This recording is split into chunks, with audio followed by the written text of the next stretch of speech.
Welcome to the Cherrywood podcast. It's Simon here. It's Rachel here. Please like, share and subscribe. All right. Welcome everyone. Thank you for coming back onto the Cherrywood podcast. It's another special podcast. We're going to be talking about Pride in Medway, just like we did last year with Vince Maple and Matt Ramsden. I was staring over just to make sure I got Matt's name right. So it's going to be a hard one for Rachel today because, as you know, I'm Simon and we're joined by Simon and Simon. So if I say Simon and they all look at me, then I might have to give you A, B and C, I think. So Simon A, Simon B, Simon C. Okay, so we go with this Simon first. You want to give us your details, your bank details and your blood type, things like that? You can have my bank details, there's nothing in here, don't worry about that. You'll be fine with that. Don't ask your PIN number. And weirdly enough, if you call me Simon B, I'm actually Simon C because my surname is Cook. Oh, well, who's I'm Simon B? Please Right. be Simon A. No, I'm Simon R. Simon R. You Simon R. see. There you go. All right. Right, okay, so a BCR. Yeah, there we go. Go on in, Really? C. Okay, yeah, all right, I get that one. I'm Simon Cook. I'm the Principal Chief Exec of MidKent College, a wonderful college here in the Medway towns, and have been involved in Pride in Medway for a long time, so I look forward to talking about that later. Perfect. I'm Simon Rowe and I'm a business development manager for a company called Willmott Dixon. We build things. We built the most recent leisure centre in Medway. This is our first time involved in Pride, but we did sponsor Medway Sports Awards last year, which was super exciting. So we thought, we want to stay involved. Excellent. Perfect. I'm Simon B, and my company's Cherrywood Productions, and we're always. No, what am I trying to say? We're sponsoring Pride in Medway this year. Well, God, I'm the most nervous, and I do the podcast. So yeah, it's our second year sponsoring Pride in Medway, and we shoot it for them, and it's a great event. So Rachel, do you want to say who you are? Hi, I'm Rachel. I'm the wife. So Pride in Medway has been going for 23 years. And it honours everyday heroes who make a real difference across local communities. It inspires individuals, schools, groups, organisations, all whose acts of kindness and courage and make that little bit of a difference, make the people who get unrecognised recognised in Medway. So I just thought I'd give you a little bit of background on what Pride in Medway is. Because sometimes Pride in Medway, because it's got the word pride on it, it gets confused. Yeah, it thinks we're all going to start, doing like a Pride down the street type thing. Yeah. But it's nothing. It's not that. No. It's about the heroic stuff and even some of the minor stuff, the people, the selfless tasks that people do sometimes in life, and it should be recognised. Absolutely. All right. So as you know, so we've used your venue many a times this year, Simon C. Thank you. Yeah, you're getting used to it now. I've even written down BCR. Thank you. Yep. We're not using your venue this year. We're using the Corn Exchange. Sally from the Corn Exchange. Is that right, Sally? Sue. Sue. Sorry, Sue. Yeah. I've seen Sue a few times in the last month. So Sue's lovely, and I know her son as well. Corn Exchange is a nice venue, but it's really kind that you're still sponsoring Pride in Medway.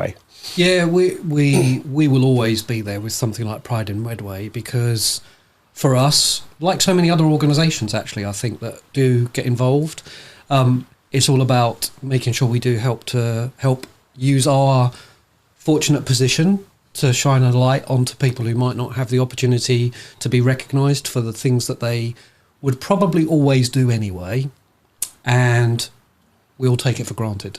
And I think for me, that's always been something that is something really important for me as the person that stewards our organisation, if you like, really. But I think it permeates right the way through our college and all of our staff.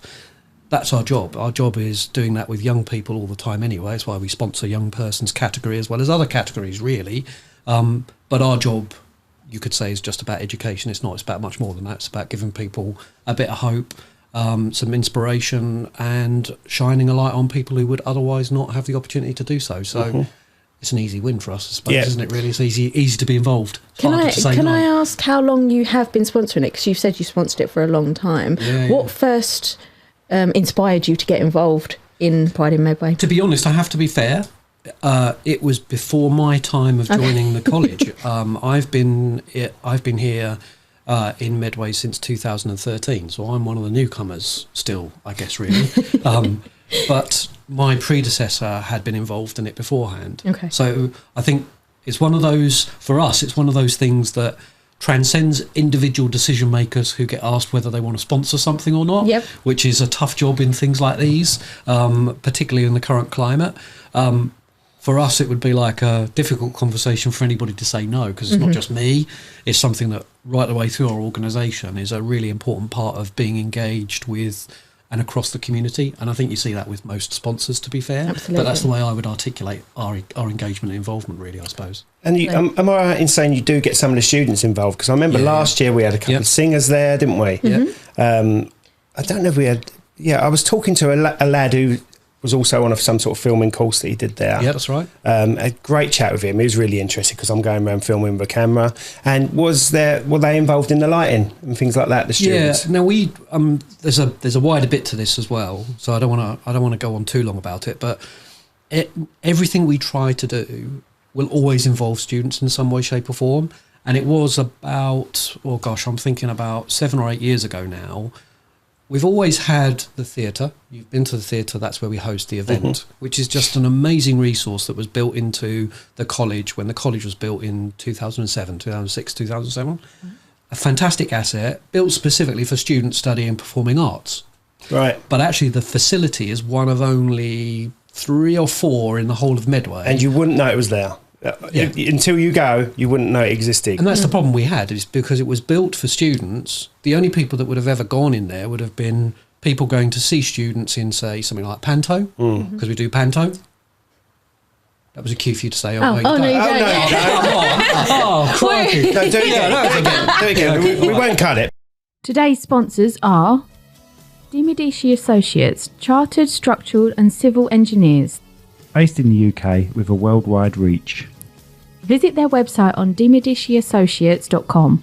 Right at Home Medway, providers of safe and trusted quality care for adults in the comfort of their own home. Whether you need companionship, medication assistance, personal care, living care or more, we've got you covered. Visit rightathome.co.uk/Medway or call them on 01634 979 000. Are you looking for a cleaning or facilities management? Clearwater Kent is your trusted local expert. From roofs and driveway cleaning to fully facilitated management, they're a fully licensed, award-winning business that you can count on. Visit clearwaterkent.co.uk or call 01634 681 885. Meet James Howard, a personal fitness coach based in Medway. It's about results that last. Visit jameshowardpt.co.uk or find James on Instagram at jameshowardpt to book your first session today. It's the only people that would have come in would have been, say, families coming in to see Panto. It's behind Panto. you. There we go. Nice one. Yeah, well done. We did something in 2017, sort of asking people in the community who said, well, yeah, the only people that come to the college are students. And that's what we're there to do, right? That's our business. But it's a community asset. The college isn't just something that students go to study in. It's an asset for the community. And if the community get benefit from it, whether it's renting it, using the space, getting some inspiration from it, if you come to the college on a normal Saturday, there are thousands of kids and parents there for dance clubs. Dance clubs are a big thing. I think you know that, don't you? Yeah. Parents, right? They're a big thing. And that's just wonderful because it means that people get to come and see something they wouldn't otherwise get. They get a sense of pride. It's lovely for us because we hear comments about things that we take for granted every day, like the facility is really good, it's modern, it's clean, it's big, there's parking, there's all the things that just mean that... And we don't have enough of them in Medway, so actually... it gets used a lot, which is great. So colleges have that school stigma, don't they? Yeah, so yeah, you just think, it's a college, that's their stuff. You can't apart from we use schools for dance clubs, like you say. That's right. Yeah. But you wouldn't feel until we went there last year. We would have had no clue that there was that stage there and those facilities there. It used to drive me nuts, and I've now come to the realisation that even if I was doing it in 20 years' time, and I took 1 million people around the college, I would still hear that same phrase, which is, I never knew you did that. Yeah. And it's like, I mean, if ever you come around and I show you other stuff, behind every door is a surprise, something that I know people are going to say. And so really, I mean, it's a bit, so I know, this is partly how Simon's got involved with us as well through separate things. I realise that our job is to try and get as many people over the threshold as possible for the right reasons. And if that means they come away saying the same thing that you've just said, really, which is, I never know that was there, that's it. That's a win. That's a winner for me. And I can say it is a huge college as well, because I had to chaperone my daughter's dance class. Oh, okay. And she had, I think they had, an hour, maybe 2 hours of dance shows twice. Yeah. So it was literally running up and down the corridor, running the kids to the bathrooms, and it was literally like, so that night we were all exhausted. Yeah. So it is a massive campus as well. Yeah, it was the first year that our daughter's dance school chose that place, and it was an ideal place for it. It really is good. Really that's good. You see, that ties in with, for me, this is what, I mean, that word pride is used a lot by a lot of different people for lots of different reasons, isn't it, I suppose?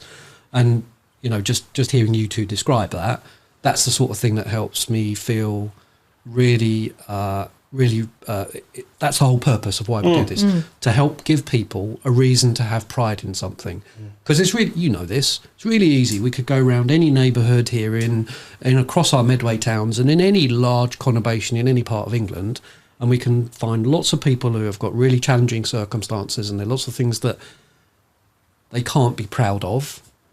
And then you scratch into that, and there's also equally loads of stuff. Yeah. It doesn't mean you ignore. But we always. But it's always easy to hear the negative. I always use this when I'm driving. You only remember when every red light has got you. Yeah. You never remember that time when you go around and most of the green lights have got you. You only remember the bad stuff. Yeah. And I try and tell myself, remember the green lights, the ones that just took you straight through town without you even stopping. Well, what you see now, that's really interesting like that. My background, before I got into education... That was your fault we're doing traffic lights, is it? No, just a similar analogy. I used to be a professional chef, so that's when I left school, because I didn't enjoy school very much, and so I landed into a career as a professional chef, and it ended up being the best thing ever, because I got to work in some fantastic places. And I always remember the first ever customer service training I got when I worked in a hotel in London, which was a luxury 5-star hotel, and they did this customer service training they call the coffee stain analogy, which if some of my staff who have worked for me for a long time have heard the coffee stain analogy, and it's a bit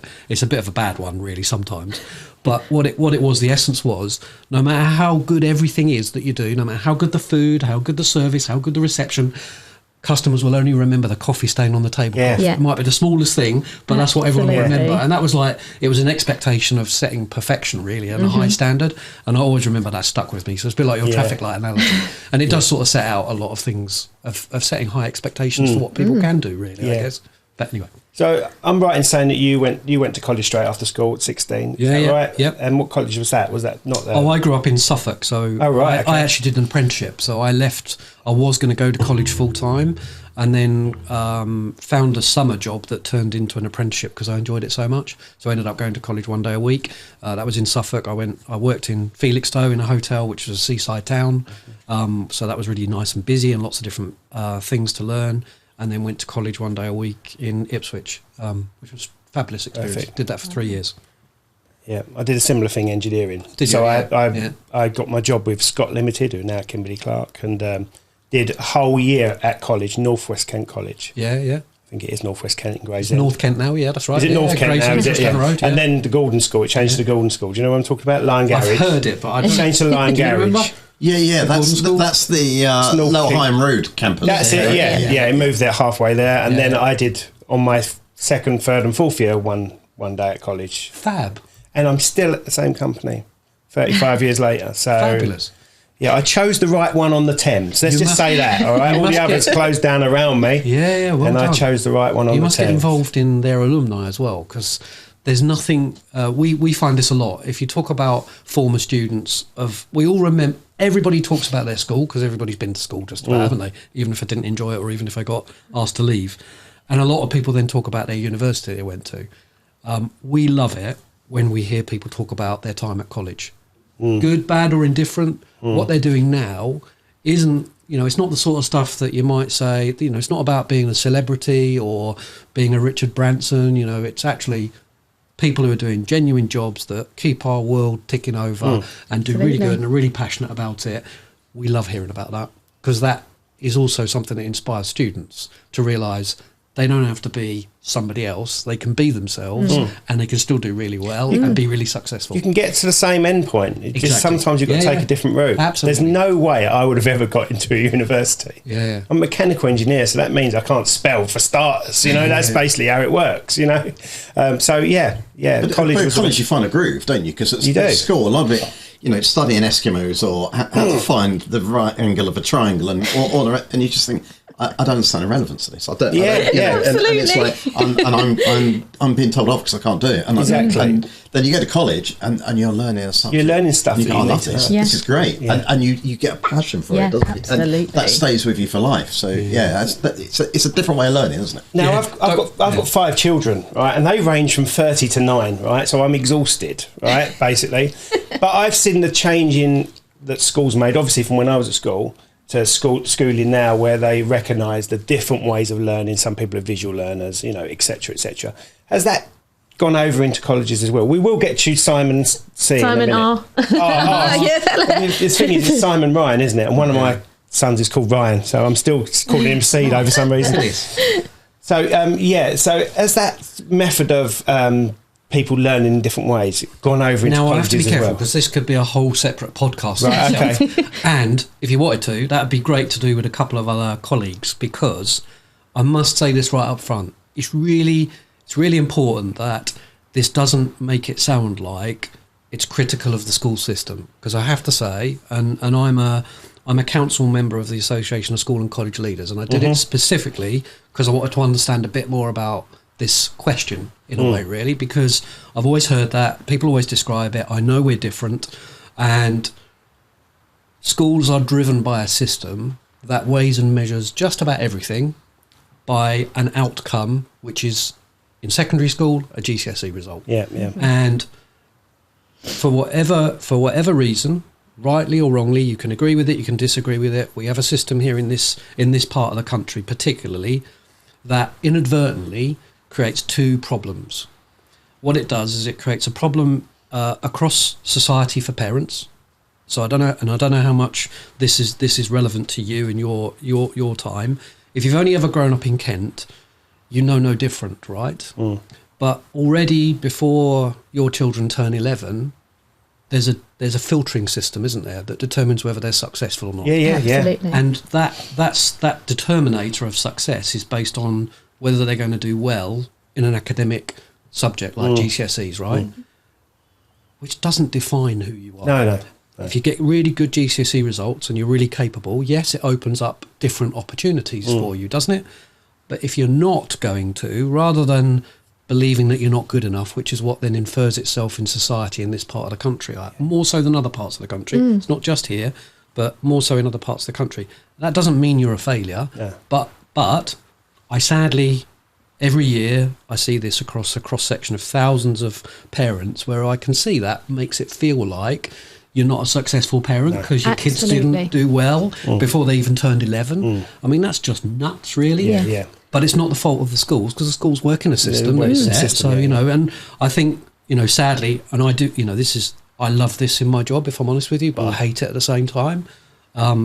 Every year, come August, you just see how people are really nervous. They think their lives have been determined by what their GCSE results are going to be.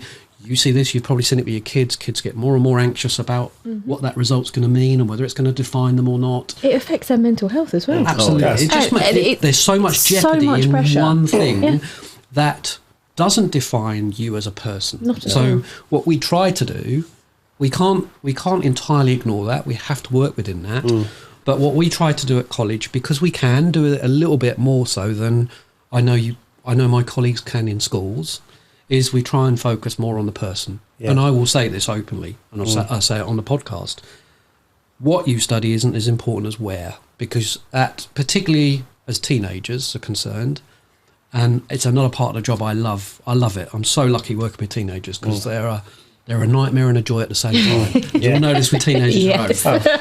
Every year there's something different, and every year there's also the same stuff. And every teenager, you'll remember this from your own time, you'll see it through teenagers of every generation, they're just trying to find their place in life and figure out who they are. And so the more we can focus on people figuring out who they are, I really don't care whether they achieve a qualification or not. If they feel that they're really good at something and they want to go and do that, and that's what they end up doing, brilliant. Support. That's it. It's finding your place and where you fit. That's so important. That happens in every generation. But it's probably becoming even more important now because fitting is based on a letter or a number, right? That you get at 16, not anything else. And that's what I hope. Actually, things like Pride in Medway. Exactly. That's what I was going to say. It ties it all in with Pride in Medway, because I don't want people to think Pride in Medway are business owners that are doing a lot for charity or putting a lot of their money or a percentage of their business into a charity. It's not just that. It's people that have seen an old lady living down the road a couple of doors who's got no family, and they're going to see them every day, looking after them, getting their shopping. It's all walks of life. It's things that people don't recognise day to day. If you see someone struggling and you help them and you don't want acknowledgement or recognition for that, then you need to be in Pride in Medway, I think. I've seen people go to the Pride in Medway Awards all hunched over thinking, what am I doing here? And then walking out with their head held high, really proud of themselves of this act that they've done that's been noticed. Oh, do you know what? I mean, I know I'm biased here. And I've been lucky enough to live and work in lots of different parts of not just the country, but all over the world. Medway's full of people like that, right? We've got, and I know I'm one of those. I fit in that category of people that moved into Medway, and so have a slightly different view to those who might have grown up in Medway and had some really difficult and challenging experience, and still do, right? So I get that, I understand that, but I tell you, we've got a myriad of 1,000,001 different fantastic people who have got a real, underneath all of the surface of what people say about this place, if you like, from the outside looking in and even from the inside looking out. People will often talk the place down, but you scratch beneath that, we've got some amazing people doing amazing stuff, never going out to seek the credit for it. No, not at all. They're not openly doing it, they just do it.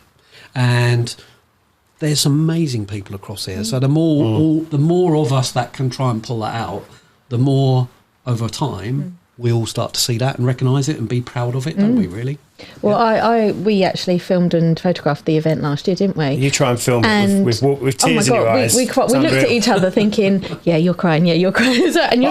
I'm a nightmare anyway. I'm a nightmare because when we film weddings a lot, and speeches, she looks over me at the speeches, I'm always crying. I don't even like these people I've met a couple of times, and they're talking about their nan or their son or their dad, and she looks over at me, yeah, he's crying. You know when I'm crying because I'm hiding behind the camera screen like this. Why do you think it makes you cry? Why do you start putting your kids, your mum, your dad into that same sort of frame? And you would just hope that people out there would be as kind as these people are to them, sort of thing. Yeah. You feel the same love for your family as they're mentioning in their speeches, type thing. That's. And I just think they're inspirational. Every single person in that room has done something worthy of being there, and it's just so inspirational to hear the stories and to listen to. Like you said, people just think it's a nothing. It's an everyday sort of task for them to do, to go and help this old lady, or to do something in the school, or to create this group where people go and dance and stuff like that. But you look at it in a wider perspective, and it's actually very amazing and inspirational, not only to us, but to younger generations as well. It's selfless as well, isn't it? Absolutely. Yeah.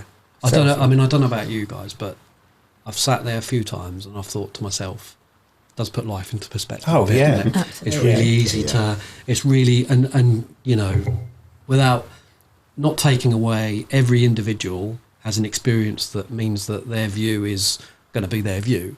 But when you think about all your challenges and your problems you've got in life, if nothing else, I know this always brings a tear to my eye, that one. When you see some of the really young kids who are battling through diagnoses or really difficult circumstances, or you see some of the adults that have battled through that, you start thinking, okay, my problem's pale into insignificance, don't it, Absolutely. really? And it's quite humbling from that perspective as well, isn't it, really? Which is always just a joy and a pleasure. Yeah, when your life is, why haven't I got hot water today? Compared to what they're going through, the boiler needs resetting, I've had enough of this. Compared to what some people are going through, it's nothing, is it? Right, we'll move on to you now, so you can wake up if you want. So we'll take him off mute now. It's microphone can work. Right, tell us about yourself and your company. Is it your company? No, it's not my company. Right, okay. Oh, no. We're a family business. We're 6th generation, I think. Mr. Willmott. Oh, blimey. Is the chair, and his children are in the business. So, no, we've been around since 1852. So long before me. No, look, we have a cultural. As part of our DNA is that we'll add value to the community wherever we work. And it's very easy for contractors, big national contractors like us, to seem a little bit transient. So that we rock up in a town.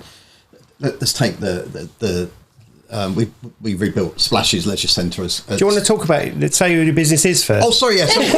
Willmott Dixon is a contractor. We build stuff, generally large things, and so we rebuilt Splashes Leisure Centre. It's now called Cosington Park, and it's a good example. So we might spend typically a year doing detailed design before we go to site, before spades go in the ground. And then we might be on site a year and a half, depending on how long it is. And then it'll be very easy for us to pack up, put our office back on the lorry and off we go. That's the job done. But that's our DNA, being like 6th generation, is, we have an impact while we're there, but that impact's got to last. So if you take that project, for example, we hired 2 long-term unemployed people. They are now still in full-time employment, not with us because we were only on site for about just over a year. But they worked with us for a year. They proved they could do it. They got all their health and safety training and certificates. So now they've gone on to work for other people. We had 6 T-level students from the Medway UTC come to site every week for the whole duration. So they saw big muddy space. And at the end, shiny new building. So they could see that as part of their training. They are all employed now. So our legacy is not just about what we build, because that leisure centre will be there for 60 years, and but it's about the people then that are involved. But then equally, our most senior guy on that project, a guy called Jeff, won't mind me saying, lives in Raynham, and he taught his kids to swim in Splashes. So to him, this is a personal legacy, because He's not going to manage. He'll have grandchildren, and he'll want to take his grandchildren. There is something about a leisure centre, isn't there? I still remember my first leisure centre, and little things like waiting for a sausage roll to heat up when microwaves were first invented. So you're waiting like 10 minutes for one sausage roll to be heated up. Yes, that's how old you are, Simon. You've shown your age. All I can remember is the smell of chlorine. Chlorine. That's my enduring memory of walking through that horrible, walking through the cold water. Horrible cold. And my friends going, that'll turn black if you've got a verruca. And I remember thinking, what's a verruca? That's right. And you found a kid trendy if he had a verruca sock. When I was at school, I was like, he's got a verruca sock, that's cool. I want one. Modern leisure centres, technology is completely different. It's a whole different experience. And it's like, you look at the Flume, I haven't used the Flume at Cosington Park, but you go down and it's got... it's designed so that as you go down, it's like flashing lights. Yes. But there's no lights in there. It's just the way it's translucent and on. Have you used it? No, I haven't used it yet, but I used to use the old one. Right. So we are members of the actual. Because we can use Strood, Cosington, Strand, that sort of thing. So we are actually members of them. And my kids. The Flume's amazing. And funny enough, we sent our site manager down here. Somebody had to test it. And is it dry? Not a child. I am to be there. No, it has to be an adult, and they have to be over a certain height, certain weight. And I was actually there showing a customer that day, and I went, "Oh, glad you're here. Look, we've got some trunks. Can you?" And I was like, "I'm not doing it." We tried to say the customers did it; they weren't going to do it. And then it was like, "Jason, you've got to do it." So Jason did it, and then we were like, great, now you've got to video it. I went, I've done it. I went like, no, go back up again. So he had to come down with a GoPro, the video camera, and record. That's cool. Or part insurance. That's something I'd like to do. What, be a tester? No, filming. He wasn't there at the time. That's a promotional video I'd love to do. Just get my trunks on, take a GoPro with me. That's brilliant. Ask Vince if I let you. Yeah. But they're all super sustainable now, so they're all on low energy and all the rest of it. They've got amazing technology behind them, keeps the water clean and all the rest of it, that we wouldn't have had as kids. So when we were kids, it used to get filtered through sand. And then that meant every night someone had to go in, drain the pool, or once a week, go in, drain the pool, flush the sand out again, and then come back. And that just cost a fortune. And it's like, no, that's all done real time, the rest of it. So, the kids might have an accident in the pool. It's all taken care of. Yeah. They're much better. So so we built that, and that's how we got involved with the sports awards last year, because we thought, well, actually, well-being is an important part of what the Medway Council is trying to achieve for the community, because there's greater outcomes for people's health beyond the NHS. Mm-hmm. So funny enough, I was with some senior council people this morning, and Dave Harris, who's the head of planning down there, said that only 20% of people's health is down to what the NHS does. Mm-hmm. The other 80% is down to where you're educated, how you move about, what access to good food you've got, what access to clean air you've got, and all the rest of it. And of course, that's very much part of a leisure centre. And we thought, well, actually, we want to still be part of that legacy. So interestingly, in Dartford, I know it's a little bit beyond Medway, we're sponsoring. They're doing one of these trails. With you have a big animal, it's a bear. They're doing in Dartford from the bear hunt story. Oh right, yeah. And so we're going to put our bear outside Fairfield Pools, which is a leisure centre we did in Dartford. And at the end of the period, that will go to Dartford Valley Hospital. So, and that because we're trying to make that connection between well-being and health, and everyone being kind of responsible for their own to an extent. And we'll be offering some free swimming at Fairfield as part of that. So, it's important we're all, when you say about, it's not just about businesses sponsoring, you've got to think about, businesses need to take it for granted they're going to sponsor. 100%. We profit from, we don't build leisure centres because we like building a leisure centre. We build it because we make, the cost of building it and the cost of charging customers, there's a little bit in there for us. And that's the bit that pays for us to take T-level students from colleges. It pays for us to train our staff to be the best. It pays for me to go on holiday as well. But equally, that's not the only thing we do. You've got to understand we are part of the community. Mm-hmm. Yeah. So like Jeff teaching his kids to swim and us taking T-level students, that is all part of us being part of the community. I think my point was people get, I don't want people to think that the Pride in Medway is about business owners getting awards for doing charity things. Yeah, it's about recognising the community. It's about, everything. Absolutely. And we have had business owners. We've had, last year was a shopkeeper. He got nominated loads of times, didn't he? Was it a shop owner getting nominated for? I can't remember what he got nominated for, so forgive me. But there are business owners in there. Yeah. But it's just all walks of life is where I wish we could do more, and we get invited to be. We only really be involved where we're in the community already. Yeah, and, of course. But we take it for granted we're going to be involved. It's we're not just here to build something, make a few quid and go. We're here to go, no, we're part of this community. Because like I say, that leisure centre will be there for another 60 years. Yeah. And our next senior, Jeff, might teach his kids to swim there. And or one of those T-level students might be my boss one day. And, that's part of being it. That's part of being in the community. But we were talking about this earlier, because Simon works in a company, and Simon is a person who would not need much convincing to do it, because it's culturally part of the company. And I think if there were ever anybody watching this who doesn't, it's always easy to say no.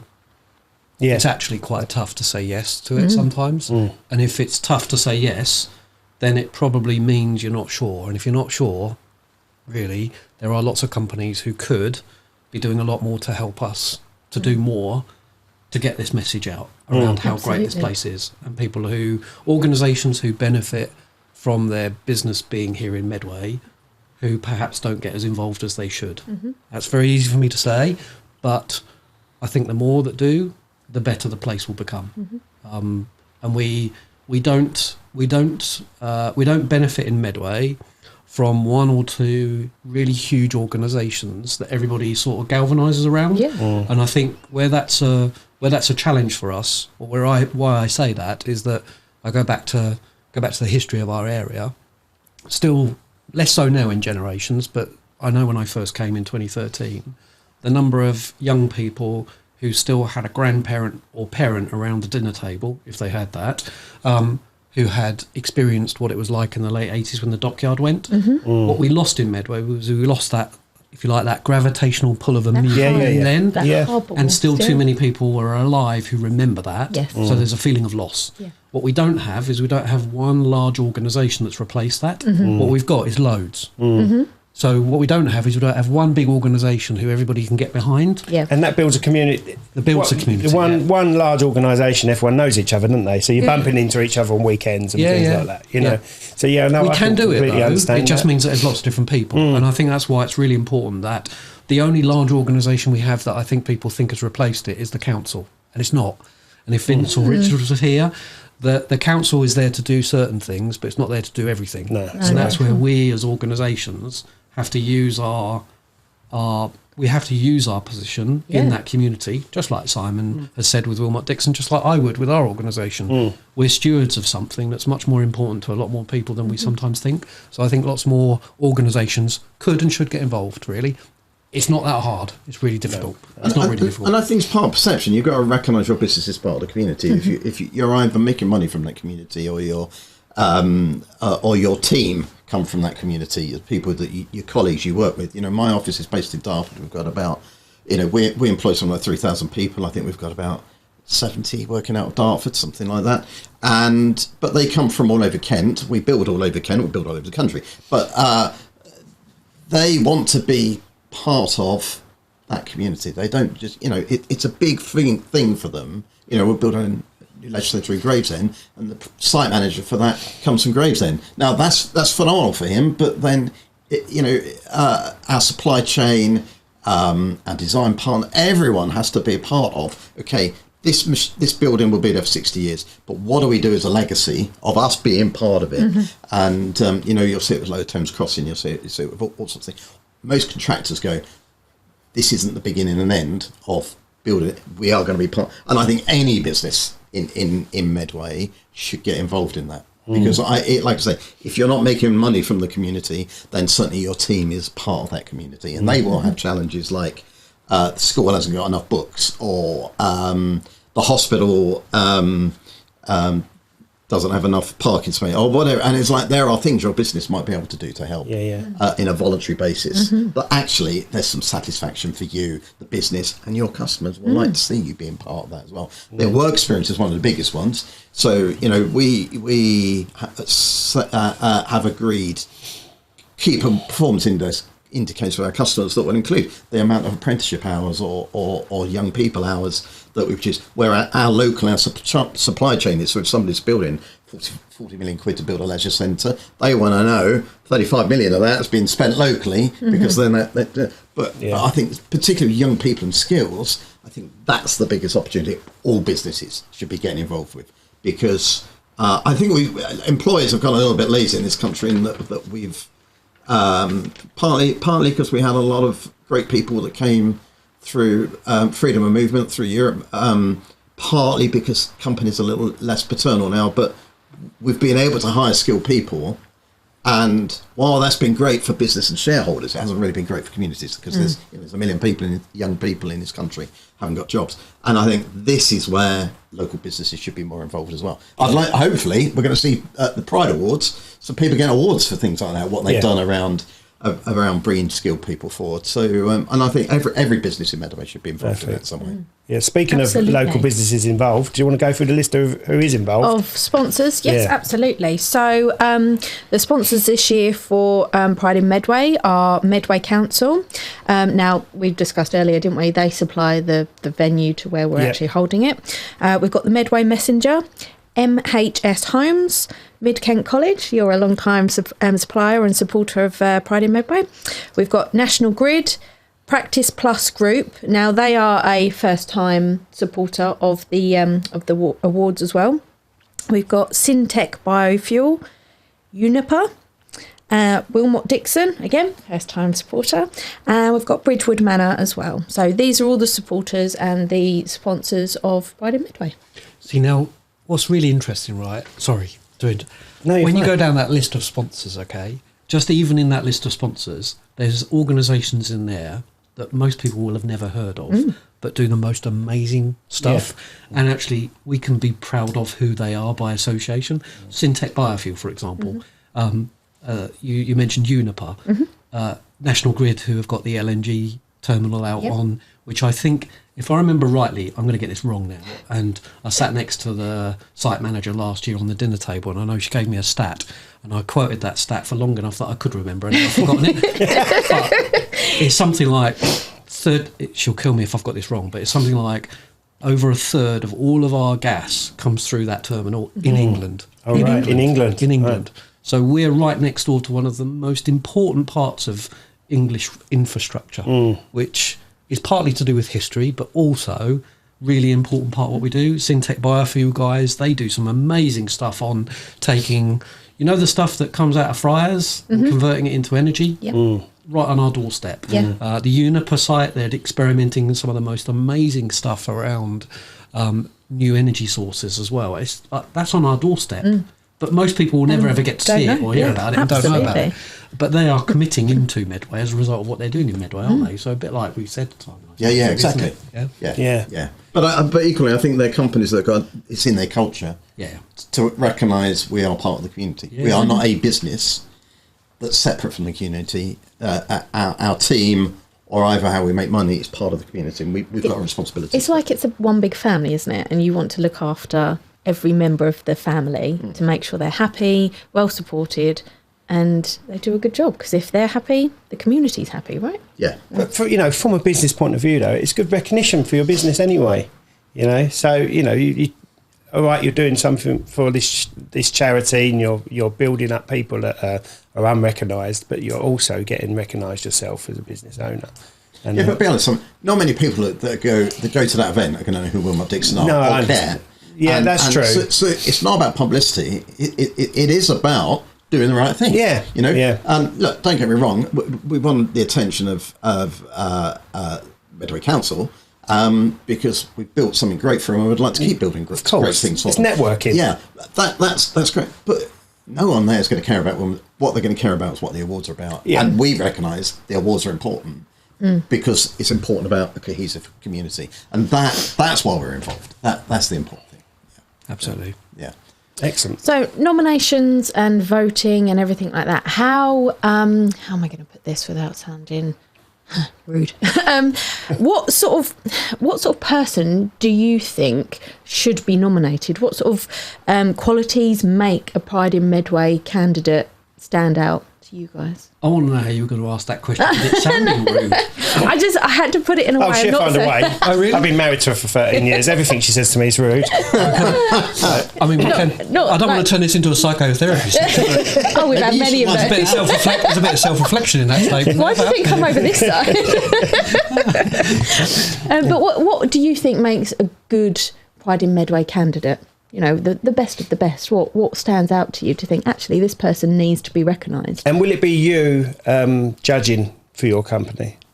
No, it'll be one of my colleagues that lives in Medway, and because I think that's appropriate, because they're closer to what's important. But look, we're sponsoring a sports award, and so someone who coached my daughter's football team for 6 years, if I think until she got to, she's 14 now, and now it's just embarrassing. Your dad's the coach.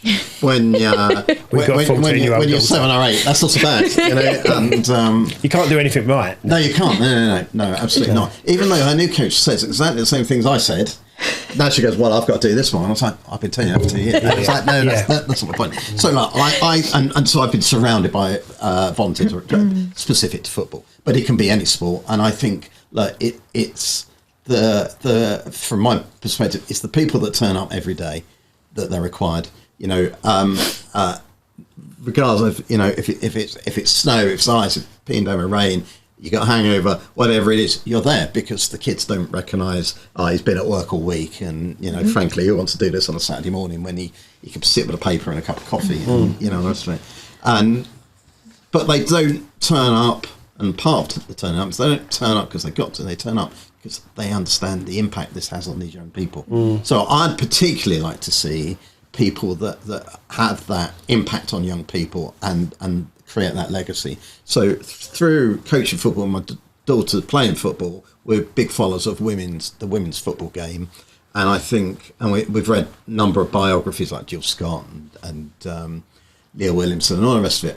And you read any of them, their first coach was ultimately their biggest impact. Now, for some of them, that was their dad, because they couldn't get in. There wasn't girls' football.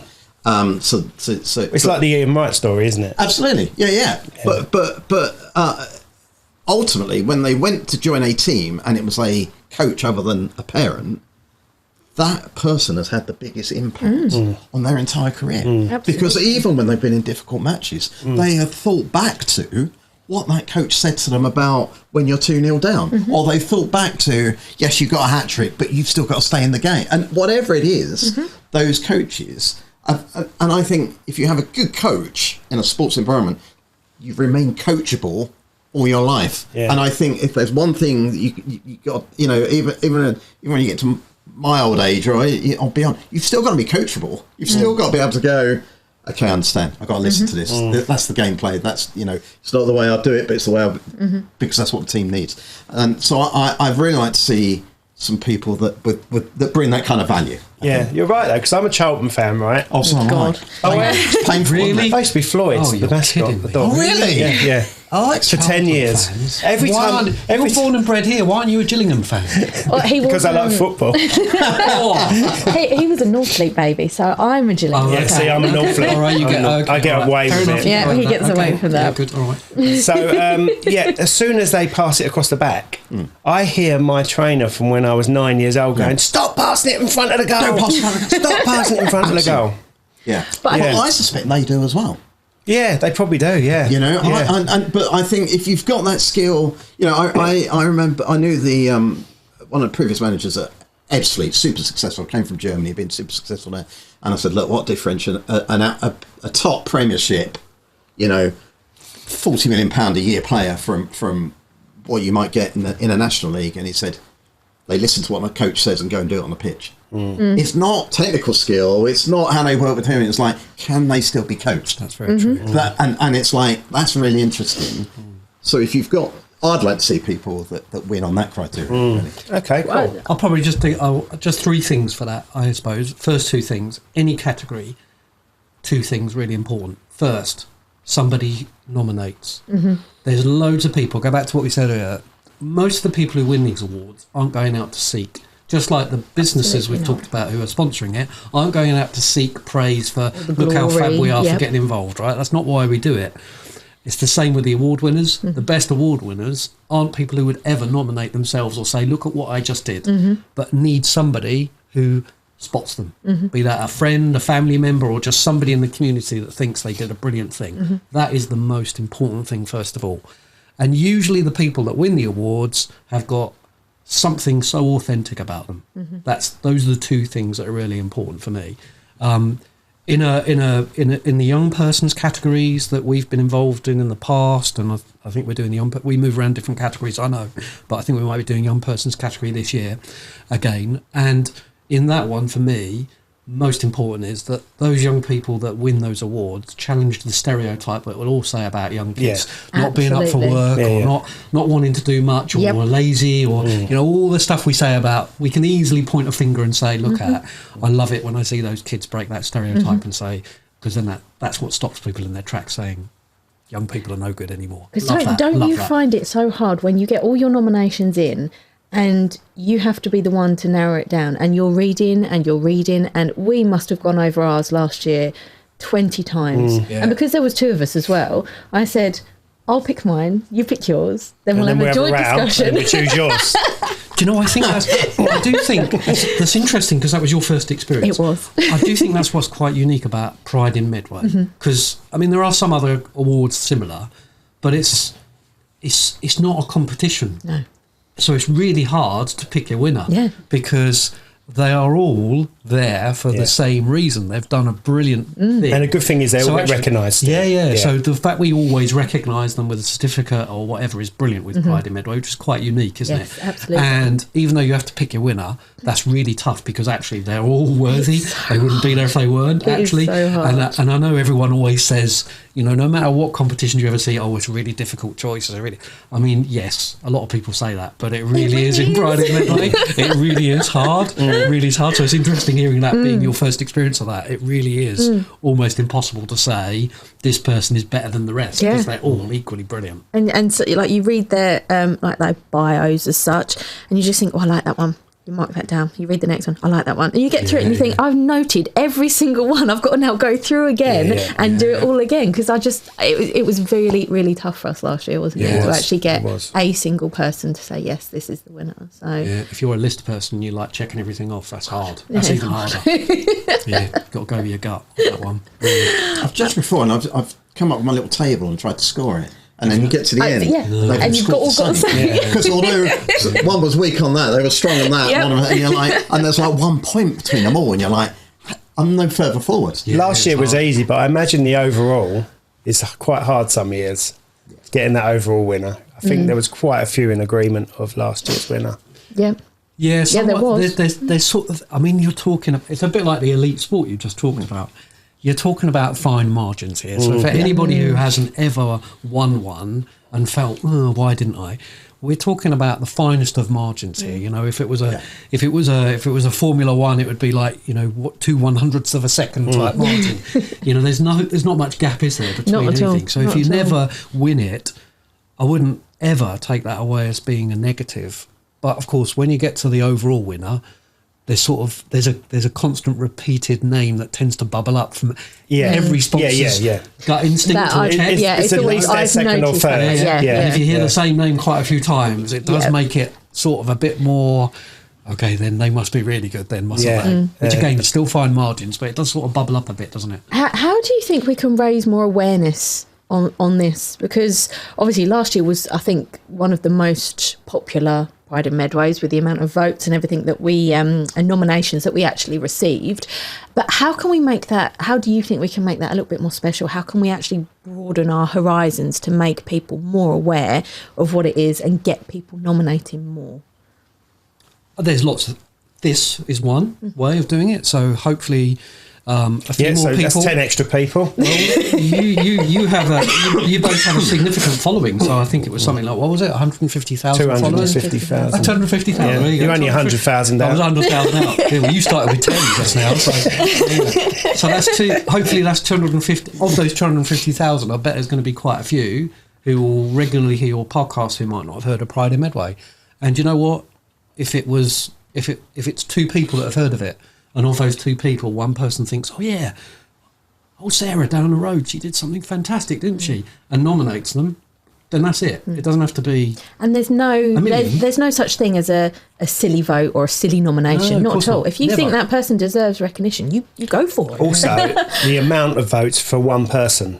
Don't think that someone that's getting voted 10 times is going to win over someone that just gets voted once. No. Every vote is for me that is more. For me, that is more a legit vote. One vote is more a legit vote than an organised 10 votes.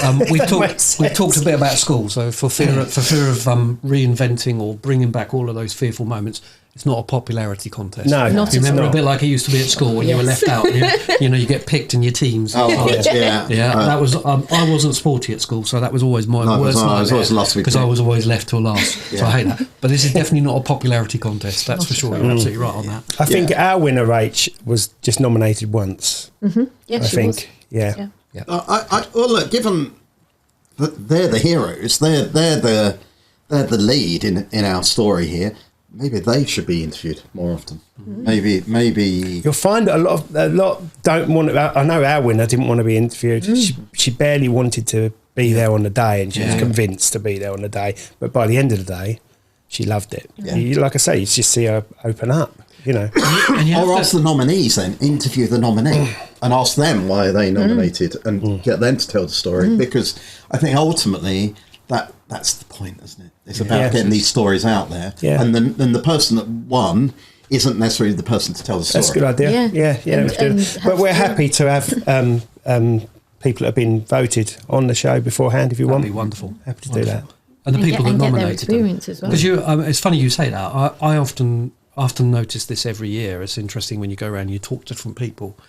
Remember as well, for a large number of the people who get nominated and are invited along to the awards evening, for a lot of people, that'll be the first time they've ever experienced an award ceremony.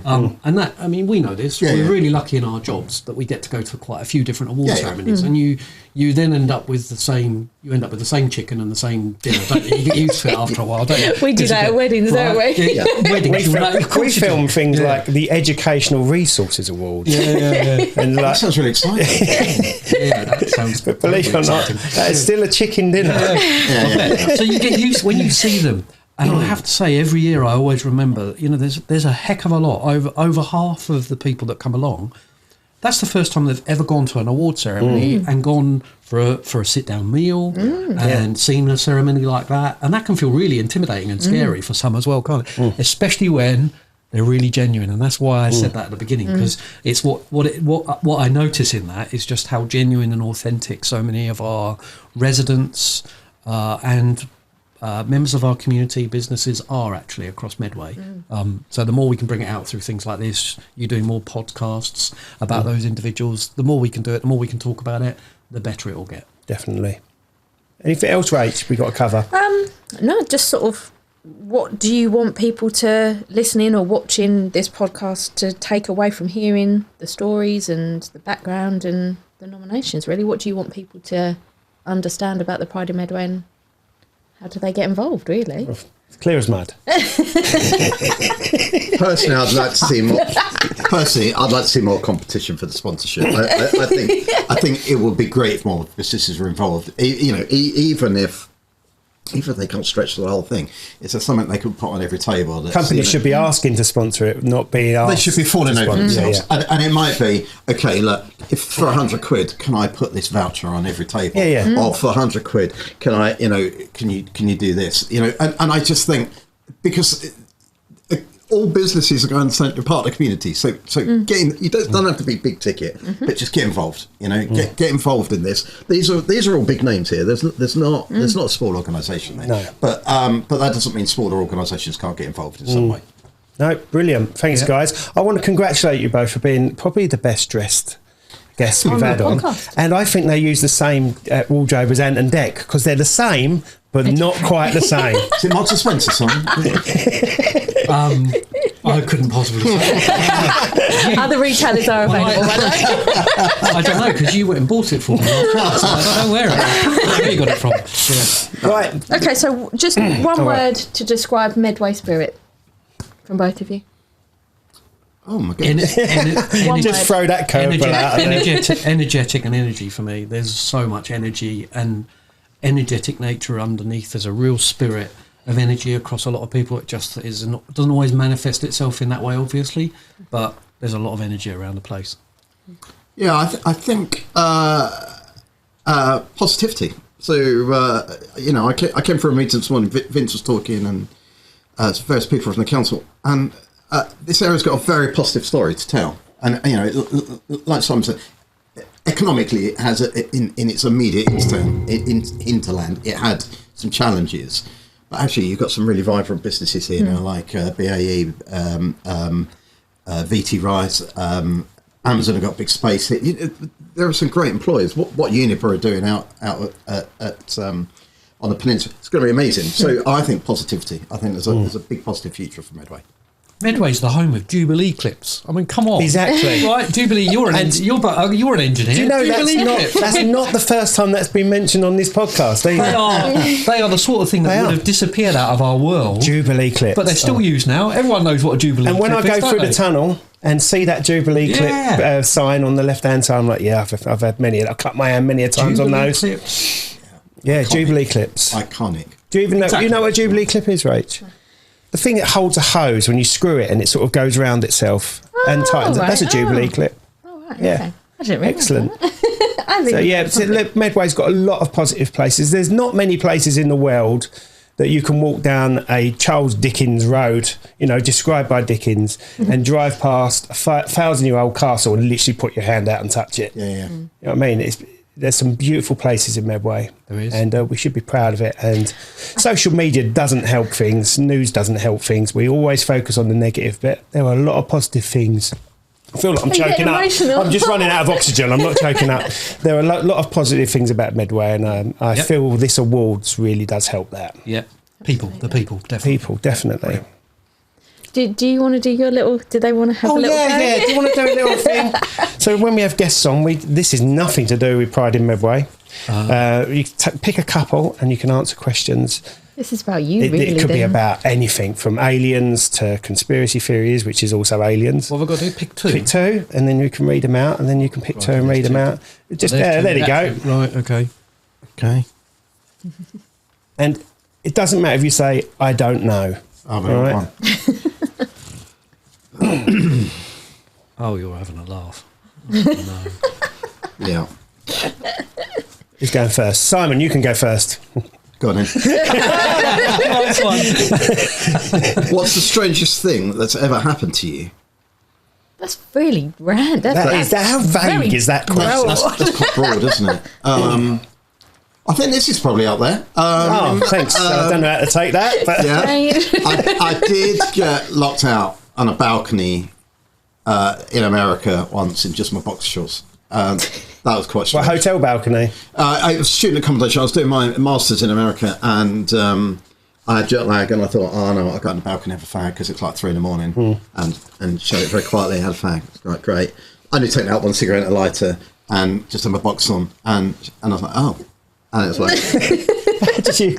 Well, I climbed over to the balcony next door and woke the people up, which was even more strange. We'd only moved in that day. I'd only met them that day, and they were a married couple. I was like, I went, hi.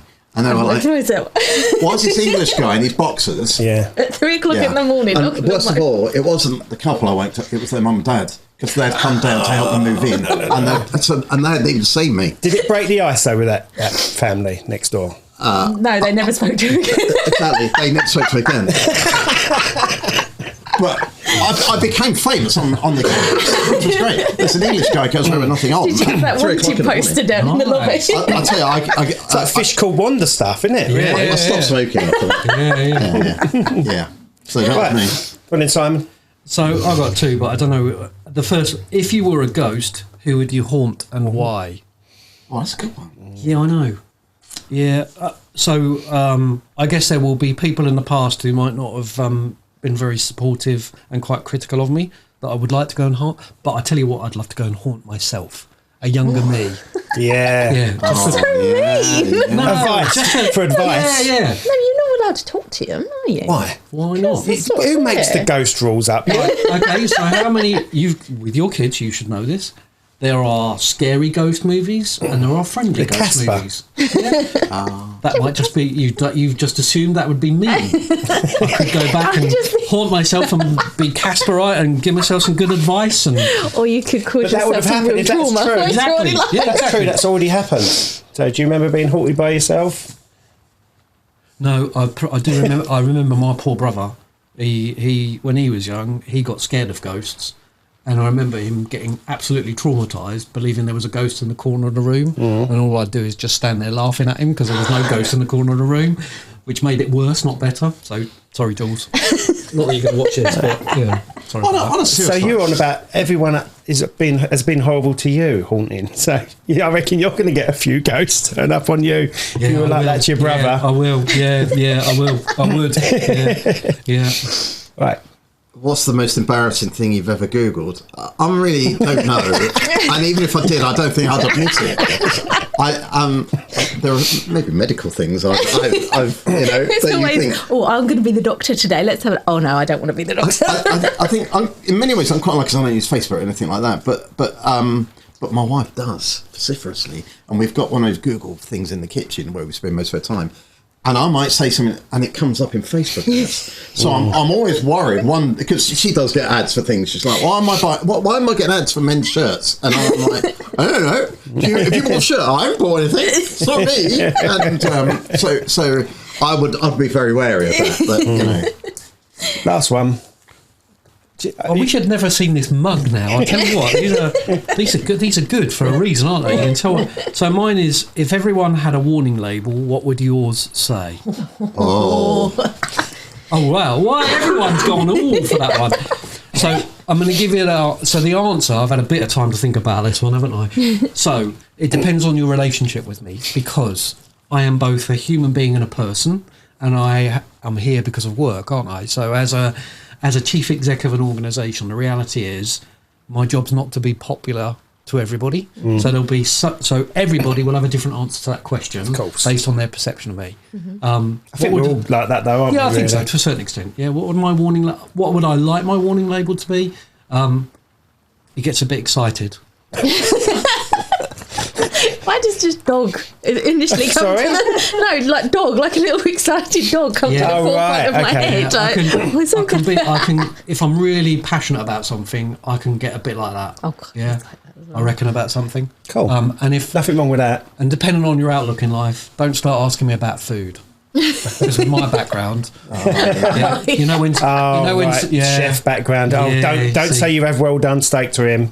are you when you order? Are you one of those awkward people who goes, "Oh, does it come with that? Does it do? Can you add that instead?" No, I'm not one of those awkward people. Because of my background, everyone wants to know my view on food and where I would say go and eat. Right. But the thing about food is the perfect thing about food is that it's a personal thing. So what I would love, you might hate. What you would love, I might hate. And no matter where I go and eat, I can always do it better at home. Yeah. Which sounds incredibly arrogant, but that is exact. It's like my wife said it the other day. I said, somebody at work, my finance director keeps going on about. In fact, we went there a long time ago as a team thing. Goes on about a pub just south of Maidstone where he loves Sunday roast, and she said, "Yeah, but the trouble is yours is better than anybody else's. So why would we pay that money?" Yeah. So it's horrible.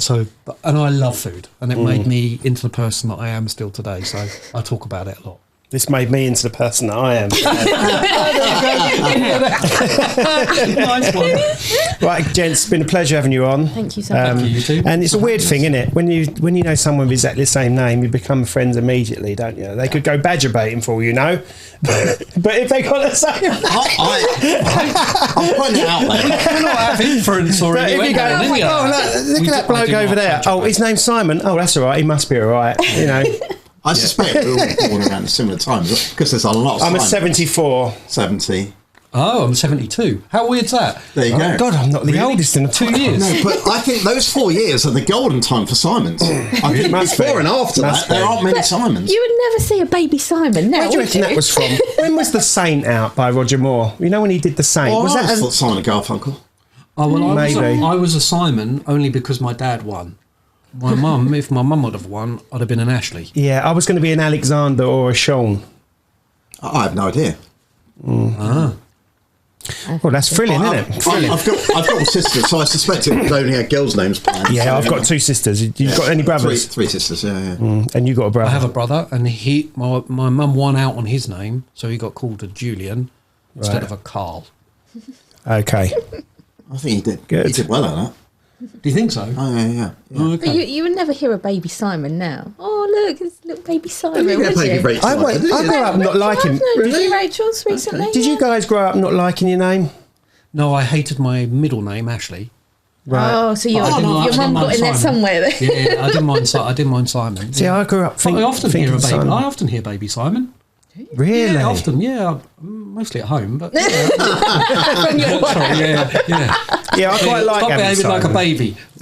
Yeah, I've grown into my name. I think I like Simon now because it's quite rare. I think it's rare. It's not, you know. What's great though is people you've never met calling you Si. Have you ever had that? That don't bother me. yeah. Doesn't Don't it? bother me. Not at all. Oh, it feels a bit like I've been an apprentice in the papermaking industry. Calling me Si is the least offensive thing ever. Yeah, fair enough. Yeah, You know, I used to do a day's work with a ball and chain around my ankle while being hosed down, while trying to remove a bearing that I was too young to be able to lift. Oh, you see, now that would be a good one to have in your mug. What's the most embarrassing thing you've been asked? Oh, that wouldn't be the most embarrassing. As a joke, you know all those jokes that people have over generations. They seem to have endured, don't they? You know when you have to go for a Pigeon milk. Yeah, Go- or go- kind of go- tartan paint.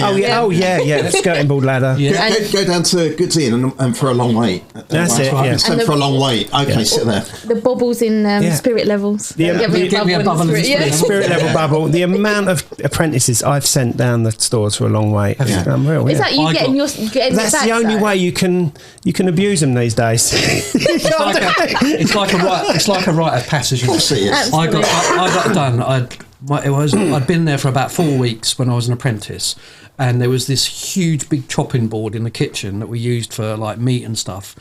And one of the and it was on this this chopping board, and in front of this chopping board was like a window hatch where everybody went in, where all the teapots were, and that's where everybody would go in to make toast and tea and coffee for the guests. So it was a very visible thing. So you'd often be doing stuff on this block, chatting to people. Yeah.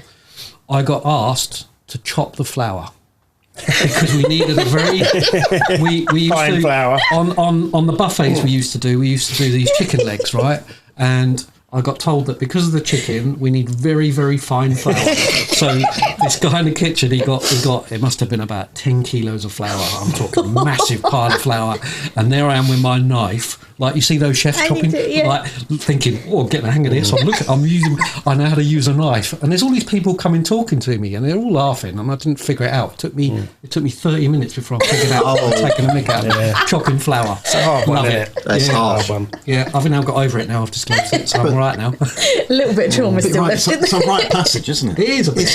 Partner. Yeah, it is a bit. Yeah. It is a bit. Yeah, it's cool. Yeah. It's cool. Yeah, it's been a pleasure having you Thank on. you. Thanks for having us. Do you want to give out details of your companies again, just so everyone is aware of your companies? Simon Cook, Principal Chief Executive of MidKent College, the wonderful college that we've got here in Medway Towns. Simon Ryan from Willmott Dixon. We build big things. Nice one. Brilliant. Thanks, guys. Look up Pride in Medway. Is it prideinmedway.co.uk? Prideinmedway.co.uk if you want to vote for someone that's done a task or has touched your heart. All right. Take care, guys. See you soon.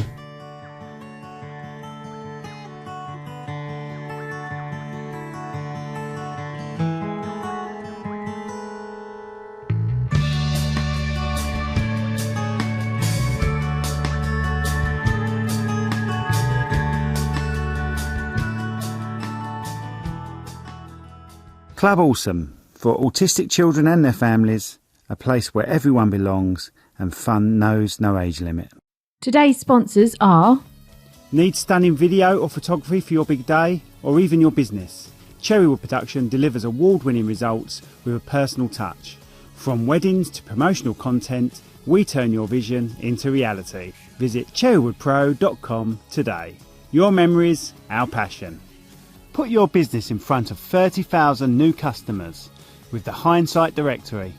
This A5 full-colour magazine is delivered by Royal Mail to Maidstone, Gravesend, Medway and Bromley, with more areas to come. Visit hindsightdirectory.co.uk. This podcast has been brought to you by Snug Dubs Camper Van Hire. Roam the world, park anywhere. That's snugdubs.co.uk.